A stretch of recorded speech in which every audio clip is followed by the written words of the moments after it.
வணக்கம் மாணவர்களே, இன்று குடும்பவியல் தரப்பில் என் தனிச்சிறப்பு பாடத்தை பற்றி பார்க்க உள்ளோம். உங்களிடம் உள்ள தனித்திறமைகளை பற்றிய பாடம் இது.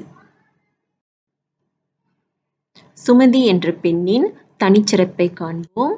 அவள் சுறுசுறுப்பானவள், வேகமாக வேலை செய்வாள், பெற்றோருக்கு மரியாதை கொடுப்பாள், அழகானவள், அழகாக வரையும் திறமை உடையவள், வேகமாக ஓடுவாள், நன்றாக நடனம் ஆடுவாள். இது சுமதியின் தனிச்சிறப்பு.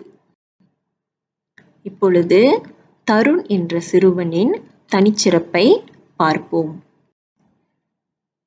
தருண் நன்றாக பந்து விளையாடுவான், புத்தாக்க திறன் கொண்டவன், தைரியமானவன், நன்றாக பாடுவான், சுத்தமாக வேலை செய்வான், நன்றாக செடி அதாவது தோட்டம் போடுவான்.